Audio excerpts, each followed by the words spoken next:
Hi friends, ఈరోజు ఒక quadratic form యొక్క ర్యాంక్, సిగ్నేచర్, క్వాడ్రేచర్ ఎలా క్యాలిక్యులేట్ చేయాలి ఏంటి అనేది నేర్చుకుందాము. ఫర్ ఎగ్జాంపుల్, ఒక క్వాడ్రాటిక్ ఫంక్షన్ మనకి 10x² + 2y² + 5z² - 4xy - 10xz + 6y² ఇచ్చాడు. సో దీని యొక్క ర్యాంక్, సిగ్నేచరు, ఇండెక్స్ ఈ మూడు ఎలా క్యాలిక్యులేట్ చేయాలి అనేది ఇప్పుడు నేర్చుకుందాం. ఓకే, సో ఇచ్చినటువంటి మ్యాట్రిక్స్కి ఫస్ట్ మనం the matrix corresponding to given quadratic form is, for example, A = so మీకు కొంచెం అర్థం కావడం కోసం XYZ అని రాసుకుంటే, ఫర్ ఎగ్జాంపుల్ ఇది x అనుకుంటే, x అంటే x² అనుకుంటే ఇక్కడ ఏమవుతుందో x². సో x² యొక్క కోఎఫిషియంట్ ఎంత? ఇక్కడ 10x² అంటే 10. ఓకే, సో ఇప్పుడు ఇది ఏం తీసుకుంటే ఇది x, ఇది y అనుకోండి, xy. అలాగే ఇక్కడ కూడా xy వస్తుంది, ఇది xyనే, ఇది కూడా xyనే. సో మనకు ఉన్న దాంట్లో xy కోఎఫిషియంట్ ఎంత? ఇక్కడ -4 ఉందము. సో -4 ఉంది కాబట్టి, సో ఇక్కడ xy ఉంది, ఇక్కడ xy ఉంది కాబట్టి హాఫ్ చేయండి, అంటే -2 ఇక్కడ, -2 ఇక్కడ వేసుకోండి. నెక్స్ట్ ఈ ప్లేస్ చూస్తే xz, ఇది కూడా xz అవుతుంది. xz అనమాట. x అంటే xz వస్తుంది కదా. సో ఇక్కడ ఎంత ఉంది? xz కోఎఫిషియంట్ -10 ఉంది. సో -10 అంటే ఇక్కడ ఒక -5, ఇక్కడ ఒక -5. అలాగే y² అంటే సో 2, ఓకే, 2y² కదా. అలాగే ఇది yz. సో yzకి ఇక్కడ ఏమీ ఇవ్వలేదు, ఎందుకంటే yzని ఇక్కడ టచ్ చేయలేదు కాబట్టి ఇక్కడ ఒక 0, ఇక్కడ ఒక 0.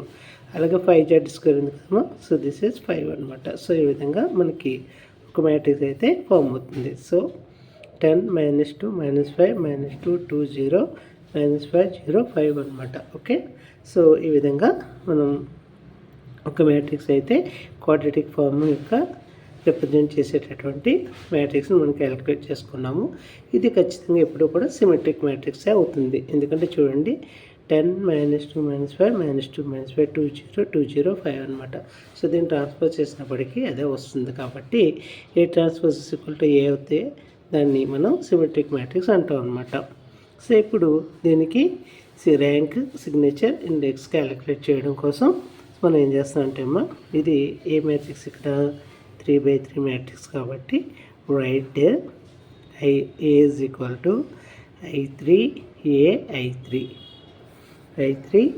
I3 అనమాట.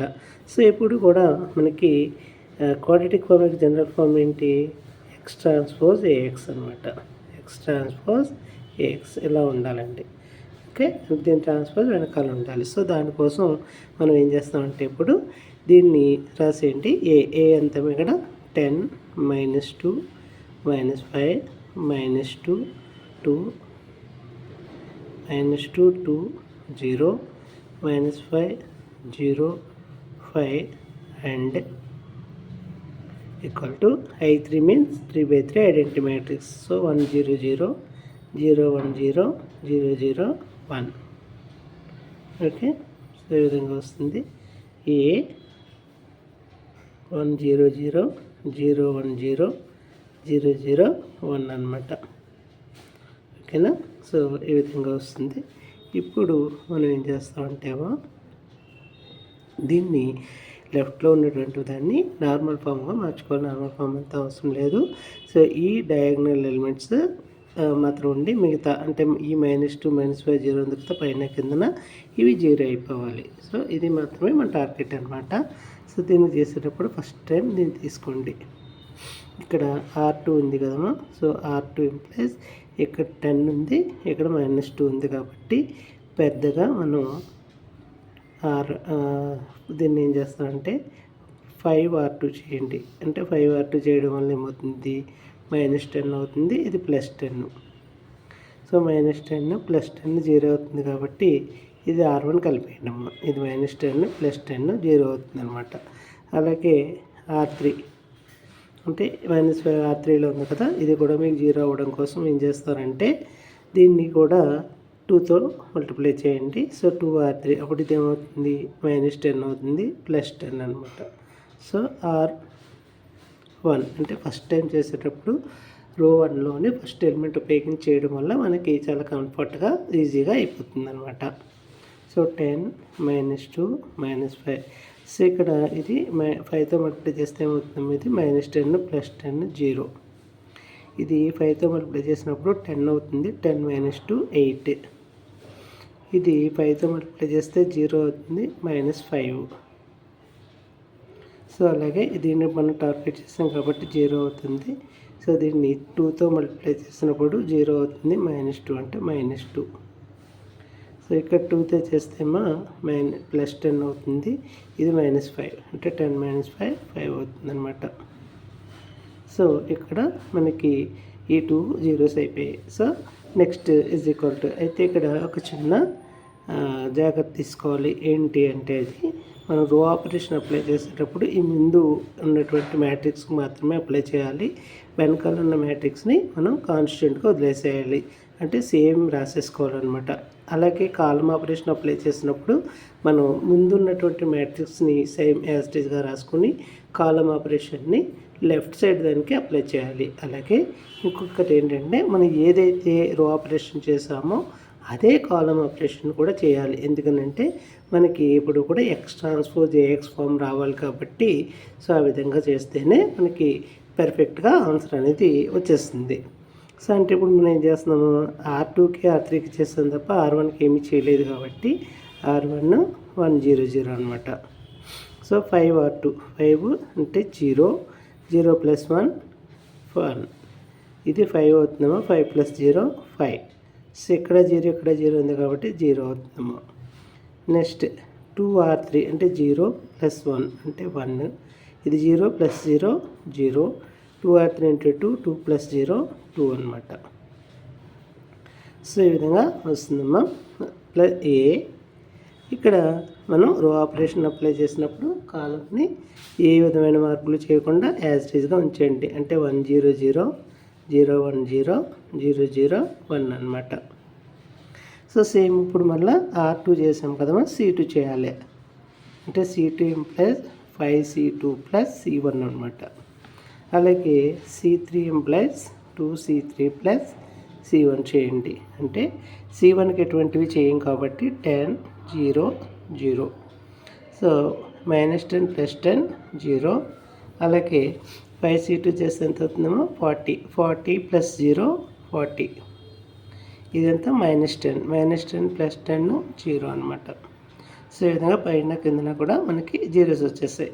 అలాగే ఇప్పుడు 2తో మల్టిప్లై చేయాలి. అంటే -10 -10 + 10 0. అలాగే ఇక్కడ -5 ఉంది కదమ్మా, అంటే అగైన్ -10 వస్తుంది. -10 + 0 అంటే మళ్ళీ అగైన్ -10 వస్తుంది ఇక్కడ. సో ఇక్కడ అలాగే ఇక్కడ 10 చేసాం అనుకోండి. సో 10 ఇటువైపు చేసేటప్పటికి మళ్ళీ మనకి -10 వస్తుందండి. ఓకేనా. సో 10 ఈ విధంగా మనకి ఇదైతే వచ్చింది. అయితే ఇక్కడ మనం కాలమ్ ఆపరేషన్ అప్లై చేసాం కాబట్టి రోని యాజ్ ఇట్ ఈస్గా పెట్టేసుకోండి. అంటే ఎటువంటి మార్పులు చేయకుండా యాజ్ ఇట్ ఈస్గా చేసేసుకోండి. పైన ఉన్నటువంటిది యాజ్ ఇట్ ఈస్గా ఇచ్చేయండి. 100 150 102. ఇక్కడ మనం దీన్ని ఆపరేట్ చేసినా చేయకపోయినా ఏమొస్తుంది, మనకి ట్రాన్స్పోజ్ వస్తుంది అనమాట. అంటే ట్రాన్స్పోజ్ అంటే ఏంటి, మనం ఏమీ ఆలోచించక్కర్లేదమ్మా. 100 150 102. సో ఈ విధంగా మనం చేయొచ్చు అనమాట. సో ఎక్స్ దీని యొక్క ట్రాన్స్పోజ్ దీని ముందు ఉంటుంది అనమాట. సో అదే వస్తుంది కాబట్టి మీరు మళ్ళీ అది ఎలా వస్తుంది ఏంటి ఇవన్నీ చూడకుండా డైరెక్ట్గా దీని యొక్క ట్రాన్స్పోజ్ మీరు పక్కన వేసుకున్నారనుకోండి, అదే మీకు కావాల్సినటువంటి ఆన్సర్ అవుతుందన్నమాట. అయితే ఇక్కడ మనకి ఈ ఐడెంటిటీ మ్యాట్రిక్స్ లేకపోతే మనకి ఈ పైన కింద ఉన్నటువంటి అంటే 0 0 -10 0 0 0 ఇది 0 అంటే ప్రిన్సిపల్ డయాగ్నల్ తప్ప మిగిలినవన్నీ జీరోలు కావాలి. కానీ ఇక్కడ ఒకటి ఉండిపోయింది కదా. సో ఇది 0 చేయాలంటే ఏం చేయాలమ్మ ఇప్పుడు R2 = R3 R2 plus R3 చేసామనుకోండి, ఇది 0 అయిపోతుంది అనమాట. ఓకేనా? అంటే ఫస్ట్ది ఏముంది, 10 0 0. సో 10 0 0.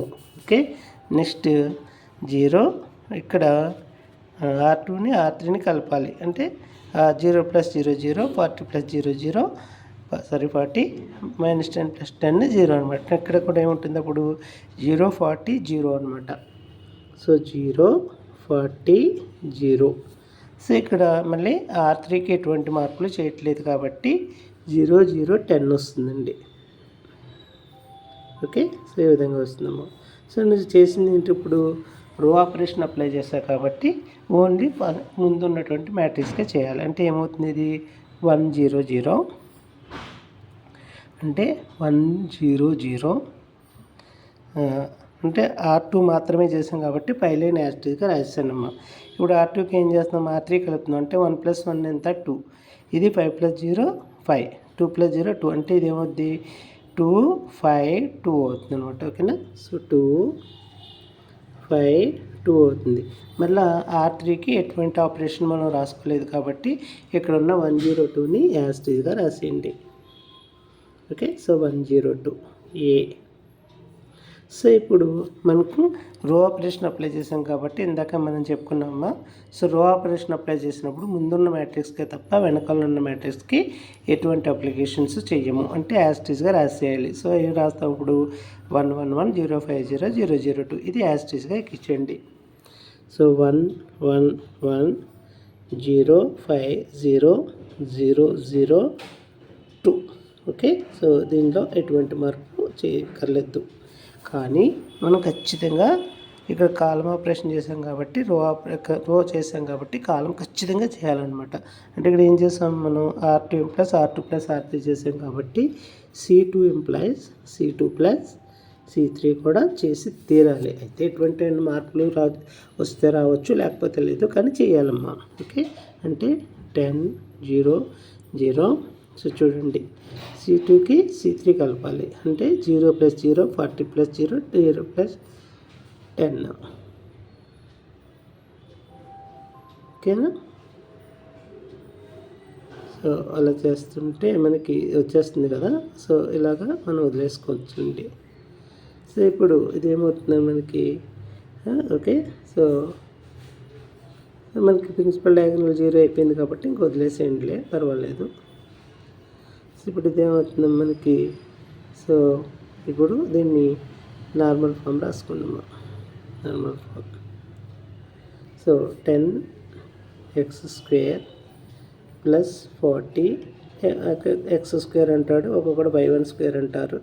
ఏదైనా ప్రాబ్లం ఏం లేదమ్మా. సో y2² + 10 y3² అంటే ఇక్కడ ఉండేటువంటి ఈ ప్రిన్సిపల్ డయాగోనల్ ఎలిమెంట్స్ని బట్టి మనం రాసుకుంటాం అనమాట.